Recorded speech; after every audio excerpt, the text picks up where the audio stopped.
Why are poor people more likely to be overweight?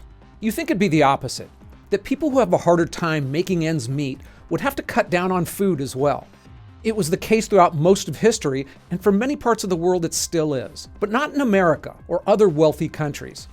The data is clear that being poor in those countries raises your odds of being overweight, especially if you're a woman. Why?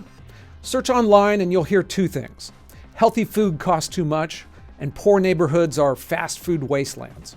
But the truth is messier and a lot more uncomfortable. I'm Ken LaCourte, and here I dig into questions like this to learn and pass on to you some of the insights into how the world works. And in this case, there's a lot of contradictory information, and some of it I just don't believe, but I'll give it to you as straight as I can. In the next few minutes, we'll explore the obesity stats. What patterns do we see? We'll look at the easy answers that are commonly believed but don't tell the whole story. We'll examine the harder truths that experts don't talk enough about, and finally take a look at how politeness can be a serious problem. Okay, so it's hard to miss. You can see it clearly in the Deep South, in Appalachia, in many of America's cities. Poverty and obesity often go hand in hand. In some counties, nearly half of all residents are obese. And it wasn't the case throughout most of humanity. Decades ago, being poor meant being thin. In the 1940s, if you were broke, you were likely underfed. Now you're not, and that's a major reversal. These stats mainly come from the United States, but it's an issue that we see in most wealthy countries, especially Western ones like the UK, Canada, Australia, Western Europe. And in lower income countries, the old patterns stay the same. Obesity is higher among the wealthy. The CDC's National Health Nutrition Survey and others routinely show the same correlations. Women in the lowest income bracket are 44% more likely to be obese than those in the highest. And adults without a college degree are 35% more likely to be obese. Race adds another layer. Half of Black American adults are obese, the highest rating among any major group, largely driven by African American women. Hispanics follow at 45.6%, so pretty close.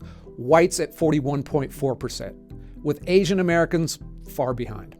And Black women break the mold a little bit as well because their obesity rates are high, over 50% higher across the board, poor or wealthy. And geographically, the pattern holds as well. The poorest regions, like West Virginia, Mississippi, rural Kentucky, they top the obesity charts. All of this, unsurprisingly, has a direct overlap to serious health problems.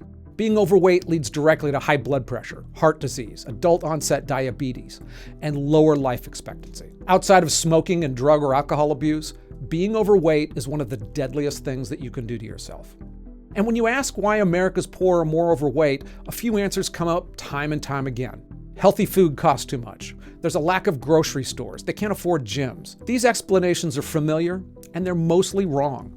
And they're also wrong in the same direction. They all lean towards the same subtext. Don't blame anyone. It sounds sympathetic, but you could also call it paternalistic, a view that paints overweight people as pure victims of circumstances. But eating is unique because while we're certainly influenced by our environment, each of us decides how many calories to put in our own bodies. And as always, human behavior is complicated. Okay, so let's go through the common answers. The first, healthy food is too expensive. There's an element of truth to this, but only if you measure cost per calorie. $1 buys more calories of cookies than it does of broccoli, but that's not the full story because it doesn't reflect how people eat. You don't buy a meal based on its calories. You buy based on how filling and satisfying it feels. And plenty of healthy foods are cheap. So I buy most of my food from Target, right near San Francisco. So a cheap store in a very expensive region. For me, frozen chicken breasts are about $2 a piece. An extra $1 or so for a fish like salmon. I can add in fresh veggies for under $2 and a carb like brown rice for like 15 cents more. All of that combined is cheaper than a medium bag of Doritos, for instance, which would have about 3 times as many calories. And I could also eat it in one setting. And eating at home is always cheaper than fast food. A Big Mac meal in my region costs about $13.50. The Harvard School of Public Health looked at wealthy countries overall and found that the healthiest diets cost about $1.50 more per day than the least healthy. Now, that's not an insignificant for a family on the edge, but it's a mistake to think that if I limited your money, somehow you'd be guided into heavily processed foods or sugary drinks. And ironically, the government is helping subsidize junk food. In the United States, 42 million people are on SNAP, the Supplemental Nutrition Assistance Program. That's 12% of the population. Now, you can't buy alcohol or deodorant with it, but you can buy candy and soft drinks and chips. And as it turns out, about 23% of that money is spent on that kind of junk food. Now, there are proposals to stop it, but the makers of candy and soft drinks, they spend millions of dollars lobbying politicians to keep those products eligible for welfare money. So we'll see what happens. There's also blame pointed at food deserts, which means some people live far from a full-blown grocery store and closer to a quickie mart. But when researchers looked at what happens when a new grocery store opens up in a food desert, the answer is not much. A study in Philadelphia found that adding a supermarket didn't change people's weight or improve their diets. People just don't start eating vegetables because they were closer to them. And finally, there's the notion of exercise. Some say that lower-income people struggle because they can't afford a gym or their neighborhoods are less walkable and have fewer parks. That falls apart on a few levels, but mainly because you just can't outrun a fork. When I'm losing weight, I literally track every calorie I eat or burn on a spreadsheet. Because losing weight's all about math. Eat more calories than you burn, you gain weight. Eat fewer, you lose.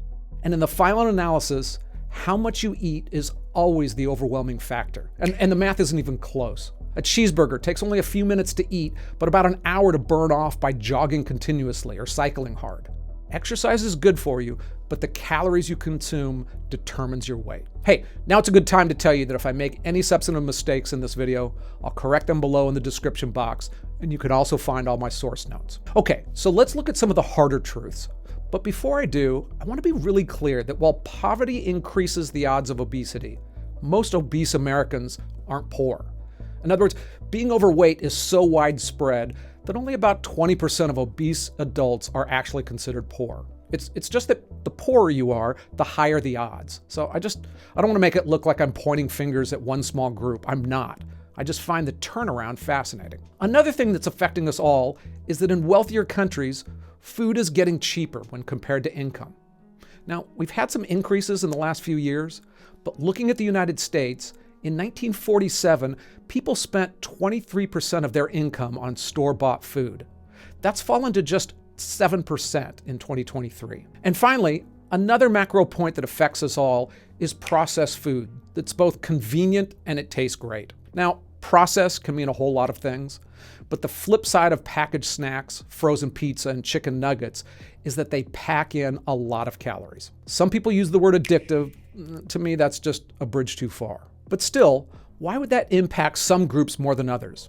A strong clue can be found by looking at immigrants, especially because they change over time. First-generation immigrants, especially from Latin America, Asia, and Africa, they often arrive lean. They eat different foods, they move more, and they stay thinner than those born in America for a while. As it turns out, obesity rates among immigrants climb dramatically the longer they live here. One paper found that among new arrivals, after 15 years in the United States, their obesity rates double. It was the same people and the same income levels, but now with new habits. And it's not just weight. Health incomes overall decline.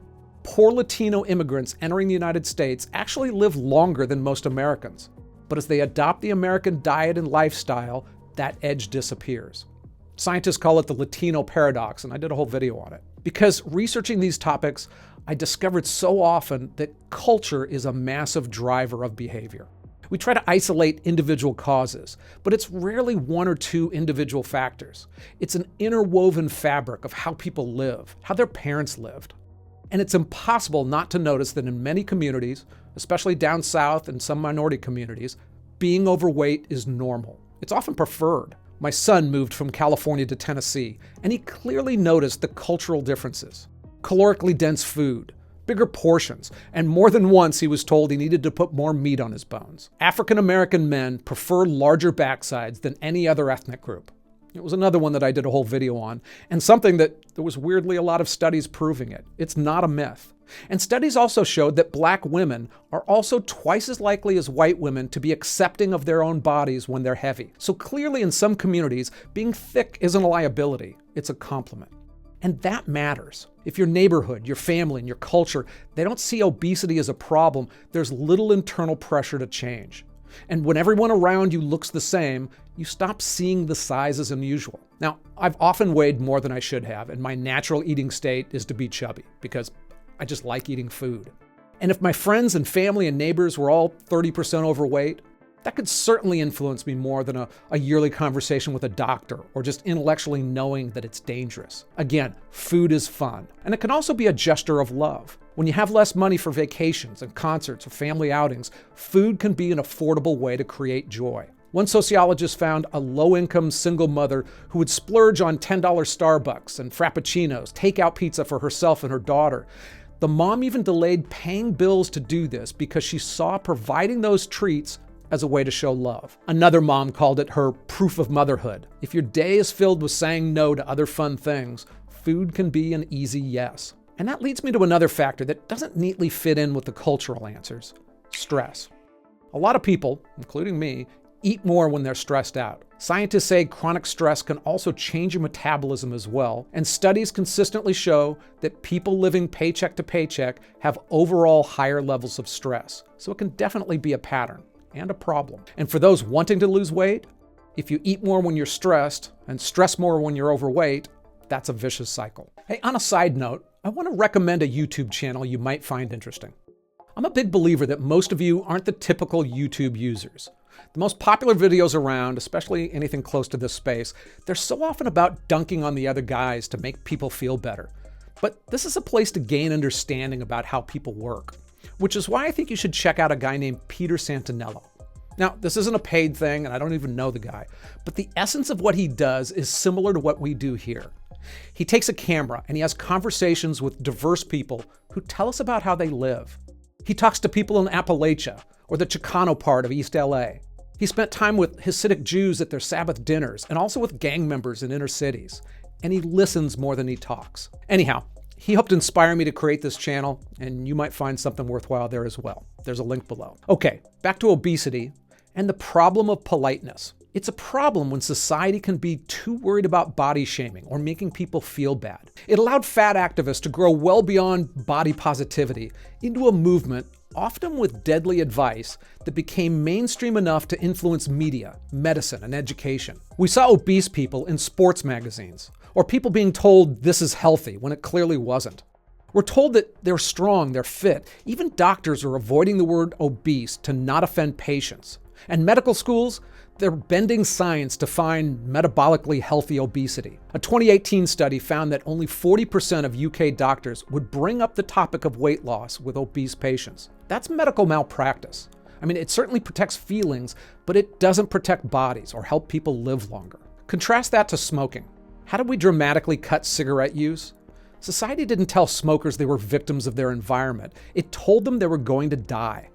The government taxed the heck out of cigarettes, banned them in restaurants and planes and offices. There were brutal TV ads showing blackened lungs and people talking through holes in their throats. Society made smoking difficult and uncool, because here's an uncomfortable truth.